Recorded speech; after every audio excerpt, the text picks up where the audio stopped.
let's get our guide up. Zoom.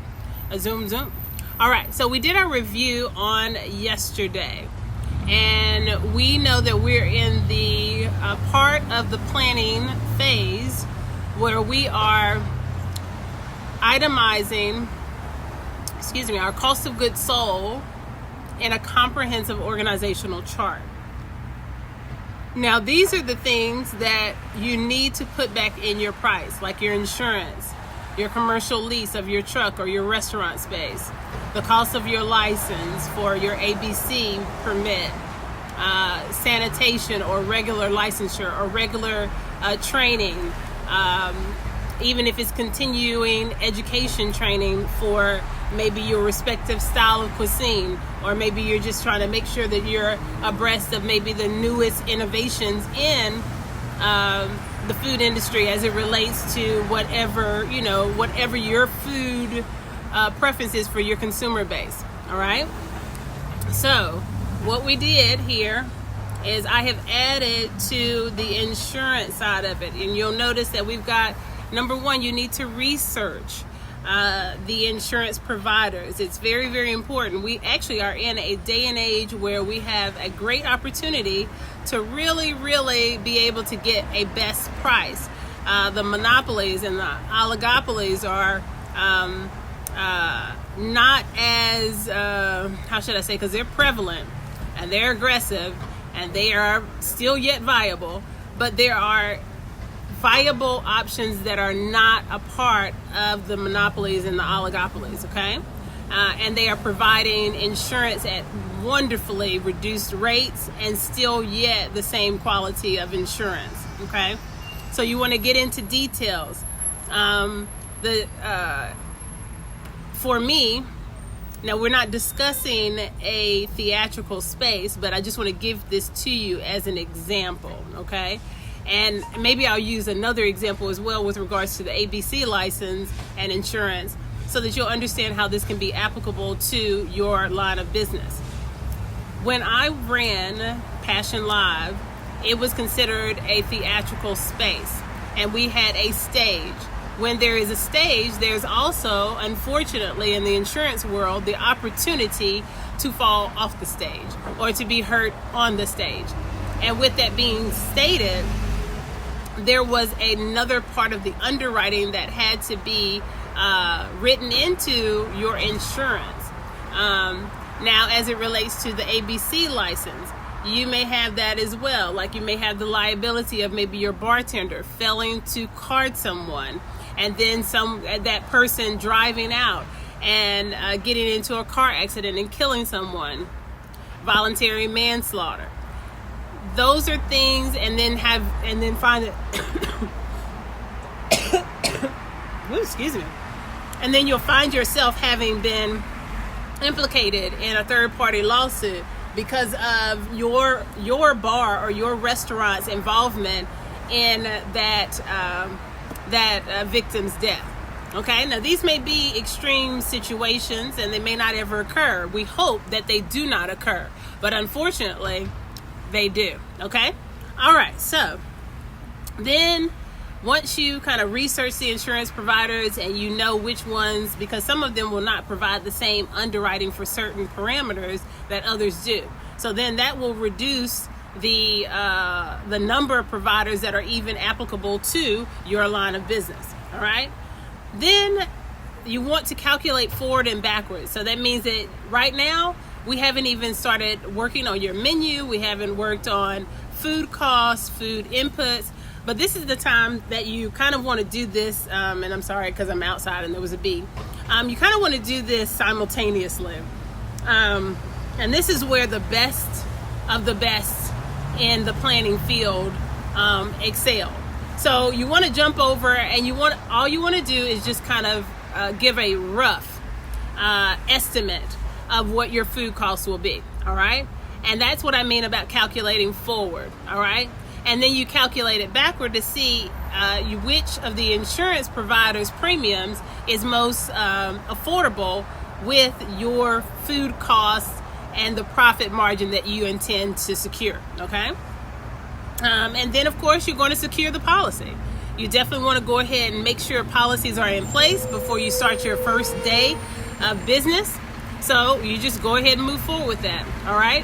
And what we're trying to show you here is that, again, the point is to, just like with goals and objectives, we're listing the cost of goods sold comprehensively with the parameters as the goals, and then the steps to achieve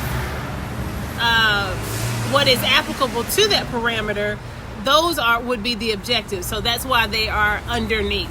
And I know this makes perfect sense to you. If you ever have any questions, you can always hit me up after the fact. You know the deal. Okay. So then we go to the commercial lease, truck, or restaurant space. And we have the truck, the buy, the lease, the restaurant space. We talked about all that. Underneath there, we have research, lease, buy, and cash and carry options for a food truck. Okay? Again, this is where you're going to ascertain and calculate forward and backward based on the cost of your truck, especially if